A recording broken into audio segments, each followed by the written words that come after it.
Chapter 15. The Killing of Dhenukasura. In this way Sri Krishna, along with his elder brother Balarama, passed the childhood age known as Kaumra and stepped into the age of Puganda, from the 6th year up to the 10th. At that time, all the cowherd men conferred and agreed to give those boys who had passed their 5th year charge of the cows in the pasturing ground.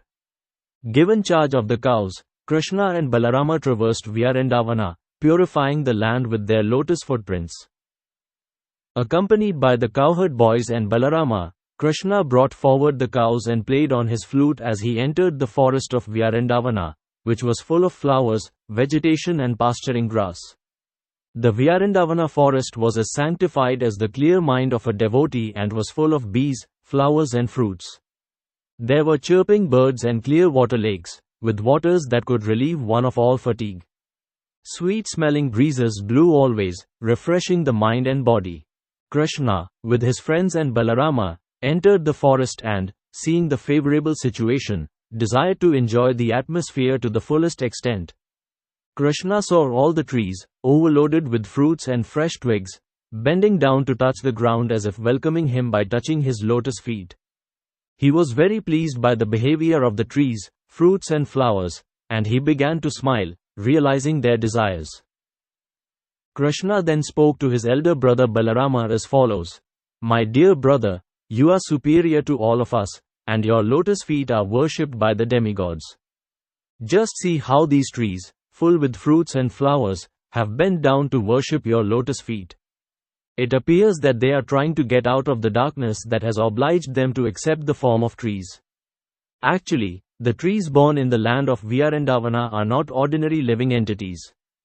Having held the impersonal point of view in their past lives, they have been put into the stationary condition of life, but now they have the opportunity of seeing you in Vyārendavana, and they are praying for further advancement in spiritual life through your personal association. Generally, living entities in the mode of darkness obtain the bodies of trees.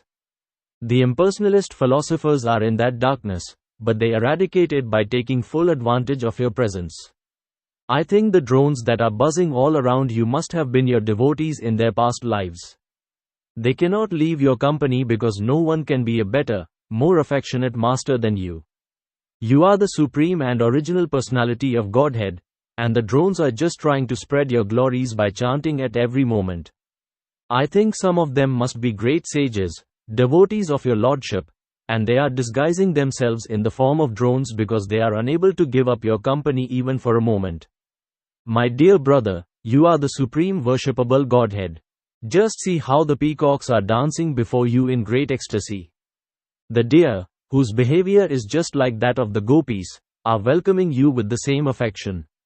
And the cuckoos who are residing in this forest are welcoming you with their joyful, sweet cries because they consider that your appearance in their home is so auspicious. Even though they are trees and animals, these residents of Vyārendavana are glorifying you. They are prepared to welcome you to the best of their ability, as is the practice of great souls in receiving another great soul at home. As for the land, it is so pious and fortunate because the footprints of your lotus feet are marking its body. It is quite natural for these Vyārendavana inhabitants to thus receive a great personality like you. The herbs, creepers and plants are also so fortunate to touch your lotus feet. And by your touching the twigs with your fingernails, these small plants are also made glorious. As for the hills and the rivers, they too are now glorious because you are glancing at them. Above all, the damsels of Vraja, the gopis, are the most glorious because you embrace them with your strong arms, being attracted by their beauty. In this way, Lord Krishna and Balarama began to enjoy the residents of Vyārendavana to their full satisfaction as they herded the calves and cows on the bank of the Yamuna. In some places Krishna and Balarama were accompanied by their friends. The boys were singing, imitating the humming sound of the drones and accompanying Krishna and Balarama, who were garlanded with forest flowers. While walking, the boys sometimes imitated the quacking sound of the swans in the lakes, or when they saw the peacocks dancing, they imitated them before Krishna. Krishna also moved his neck, imitating the dancing and making his friends laugh. The cows taken care of by Krishna had different names, and Krishna would call them with love. After hearing Krishna calling, the cows would immediately respond by mooing, and the boys would enjoy this exchange to their heart's content. They would all imitate the sound vibrations made by the different kinds of birds, especially the kakoras, peacocks, cuckoos and bharadvahas. Sometimes, when they would see the weaker animals fleeing out of fear of the sounds of tigers and lions, the boys, along with Krishna and Balarama, would imitate the animals and run away with them. When they felt some fatigue, they would sit down, and Balarama would put his head on the lap of one of the boys just to take rest, and Krishna would immediately come and begin massaging the legs of Balarama. And sometimes Krishna would take a palm fan and fan the body of Balarama, causing a pleasing breeze to relieve him of his fatigue. Other boys would sometimes dance or sing while Balarama took rest, and sometimes they would wrestle amongst themselves or jump. When the boys were thus engaged, Krishna would immediately join them, and catching their hands, he would enjoy their company and laugh and praise their activities. When Krishna would feel tired and fatigued, he would sometimes take shelter of the root of a big tree or the lap of a cowherd boy and lie down. When he would lie down with a boy or a root as his pillow, some of the boys would come and massage his legs, and some would fan his body with a fan made from leaves. Some of the more talented boys would sing in very sweet voices to please him. Thus very soon his fatigue would go away. The Supreme Personality of Godhead, Krishna, whose legs are tended by the goddess of fortune, shared himself with the cowherd boys as one of them, expanding his internal potency to appear exactly like a village boy. But despite his appearing just like a village boy, there were occasions when he proved himself to be the Supreme Personality of Godhead. Sometimes men pose themselves as the Supreme Personality of Godhead and cheat innocent people, but they can only cheat, they cannot exhibit the potency of God. While Krishna was thus engaged in his transcendental pastimes, exhibiting his internal potency in the company of the supermost fortunate cowherd boys, there occurred another chance for him to exhibit the superhuman powers of Godhead. His most intimate friends Sridama, Subala and Stoka Krishna addressed Krishna and Balarama with great love and affection thus: "Dear Balarama, you are very powerful. Your arms are very strong. Dear Krishna, you are very expert in killing all kinds of disturbing demons. Will you kindly note that just near this place there is a big forest of the name Talavana? This forest is full of palm trees, and all the trees are filled with fruits. Some have fallen down, and some of them are very ripe even in the trees. It is a very nice place, but because of a great demon, Dhenukasura, it is very difficult to go there. No one can reach the trees to collect the fruits. Dear Krishna and Balarama, this demon is present there in the form of an ass, and he is surrounded by similar demon friends who have assumed the same shape. All of them are very strong, so it is very difficult to approach this place. Dear brothers, you are the only persons who can kill such demons. Other than you, no one can go there for fear of being killed. Not even animals go there, and no birds are living there, they have all left. One can only appreciate the sweet aroma that is coming from that place. It appears that up until now, no one has tasted the sweet fruits there, either on the tree or on the ground. Dear Krishna, to tell you frankly, we are very attracted by this sweet aroma. Dear Balarama, if you like, let us all go there and enjoy these fruits. The aroma of the fruits is now spread everywhere. Don't you smell it from here?" When Balarama and Krishna were thus petitioned by their intimate friends, they were inclined to please them, and with smiling faces they proceeded toward the forest, surrounded by all their friends. Immediately upon entering the Talavana, Balarama began to yank the trees with his arms, exhibiting the strength of an elephant. Because of this jerking, all the ripe fruits fell down on the ground. Upon hearing the sound of the falling fruits, the demon Dhenukasura, who was living there in the form of an ass, approached with great force, shaking the whole field so that all the trees moved as if there were an earthquake. The demon appeared before Balarama and kicked his chest with his hind legs. At first Balarama did not say anything, but with great anger the demon kicked him again more vehemently. This time Balarama immediately caught hold of the legs of the ass with one hand and, wheeling him around, threw him into the treetops. While he was being wheeled around by Balarama, the demon lost his life. Balarama threw the demon into the biggest palm tree about, and the demon's body was so heavy that the palm tree fell upon other trees, and several fell down. It appeared as if a great hurricane was passing through the forest, and all the trees were falling down, one after another. This exhibition of extraordinary strength is not astonishing because Balarama is the personality of Godhead known as Anantasesa Naga, who is holding all the planets on the hoods of his millions of heads.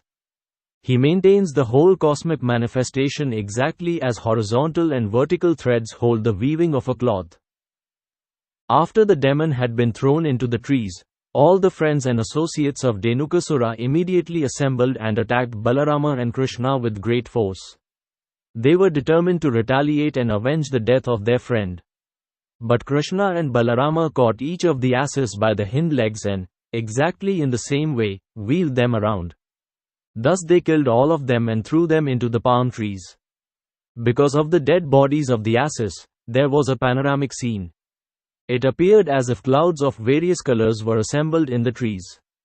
Hearing of this great incident, the demigods from the higher planets showered flowers on Krishna and Balarama and beat their drums and offered devotional prayers. A few days after the killing of Dhenukasura, people began to come into the Talavana forest to collect the fruits, and animals began to return without fear to feed on the nice grasses growing there. Just by chanting or hearing these transcendental activities and pastimes of the brothers Krishna and Balarama, one can amass pious activities.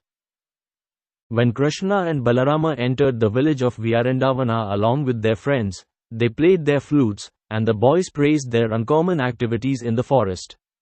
Their faces were decorated with tilaka and smeared with the dust raised by the cows, and Krishna's head was decorated with a peacock feather. Both he and Balarama played their flutes, and the young gopis were joyous to see Krishna returning home. All the gopis in Vyārendavana remained very morose on account of Krishna's absence. All day they were thinking of Krishna in the forest or of him herding cows in the pasture. When they saw Krishna returning, all their anxieties were immediately relieved, and they began to look at his face the way drones hover over the honey of the lotus flower. When Krishna entered the village, the young gopis smiled and laughed. Krishna, while playing the flute, enjoyed the beautiful smiling faces of the gopis. Then Krishna and Balarama were immediately received by their affectionate mothers, Yashoda and Rohini, who, according to the time's demands, began to fulfill the desires of their affectionate sons. Simultaneously, the mothers rendered service and bestowed benediction upon their transcendental sons. They took care of their children by bathing them and dressing them very nicely. Krishna was dressed in yellowish garments, and Balarama was dressed in bluish garments, and they were given all sorts of ornaments and flower garlands. Being relieved of the fatigue of their day's work in the pasturing ground, they looked refreshed and very beautiful. They were given palatable dishes by their mothers, and they pleasantly ate everything. After eating, they were seated nicely on clean bedding, and the mothers began to sing various songs of their activities. As soon as they lay down on the bedding, they very quickly fell fast asleep. In this way, Krishna and Balarama used to enjoy Vyārendavana life as cowherd boys. Sometimes Krishna used to go with his boyfriends and Balarama, and sometimes he used to go alone with his friends to the bank of the Yamuna and tend the cows.